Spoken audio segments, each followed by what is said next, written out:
Dudes, welcome to something channel. இன்னைக்கு நம்ம சேனல்ல சூப்பரான ஒரு அவல் உப்புமா எப்படி செய்யறதுன்னு பார்க்கலாம். அதுக்கு நான் ஒரு பெரிய பவுல் நிறைய அவல் எடுத்திருக்கேன். நான் இன்னைக்கு சிகப்பு அவல் எடுத்திருக்கேன். நீங்கள் எந்த அவல் வேணால் யூஸ் பண்ணலாம். இந்த அவலை 2 தடவை தண்ணி விட்டு நல்லா அலசி வடிகட்டி எடுத்துக்கலாம். நம்ம தனியாக தண்ணி விட்டு ஊற வைக்கணும்லாம் தேவையில்லை. அலசி வடிகட்டி 2 நிமிஷம் வச்சோம்னாலே அவல் நல்லா ஊறி வந்துடும்.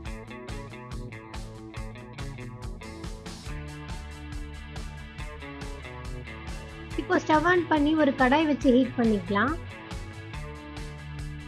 கடாய் நல்லா சூடானதும் 4 டேபிள் ஸ்பூன் அளவுக்கு ஆயில் ஆட் பண்ணிக்கிறேன்.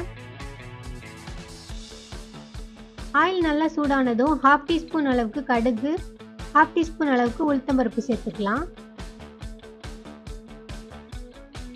இது கூடவே ஒரு 1/2 டீஸ்பூன் அளவுக்கு சீரகம் சேர்த்துக்கலாம். இது கூட கருவேப்பிலையும் ஆட் பண்ணிக்கிறேன். இப்போ நான் ஒரு 10 கேஷ்யூஸ் எடுத்து வச்சிருக்கேன். அதையும் ஆட் பண்ணி நல்லா ஃப்ரை பண்ணிக்கிறேன். இப்போ ஒரு பவுல் ஃபுல்லாக ஆனியன் கட் பண்ணி வச்சுருக்கேன். அதையும் ஆட் பண்ணிக்கிறேன். இந்த டிஷ்ஷுக்கு ஆனியன் நிறைய போட்டிங்கன்னா சூப்பராக இருக்கும்.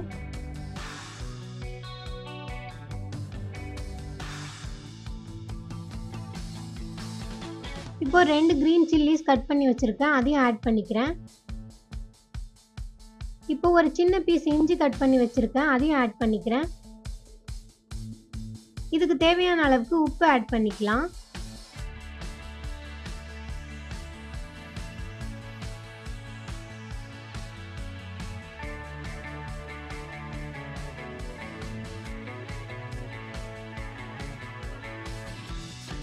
இப்போ ஒரு 1/2 டீஸ்பூன் அளவுக்கு மஞ்சள் தூள் சேர்த்து நல்லா மிக்ஸ் பண்ணிக்கிறேன்.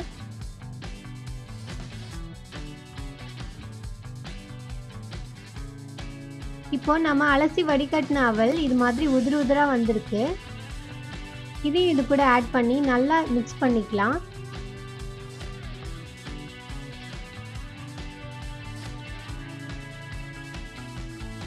ஒரு 2 மினிட்ஸ்க்கு நல்லா மிக்ஸ் பண்ணி எடுத்தோம்னா சூப்பரான அவல் உப்புமா ரெடி ஆயிடும்.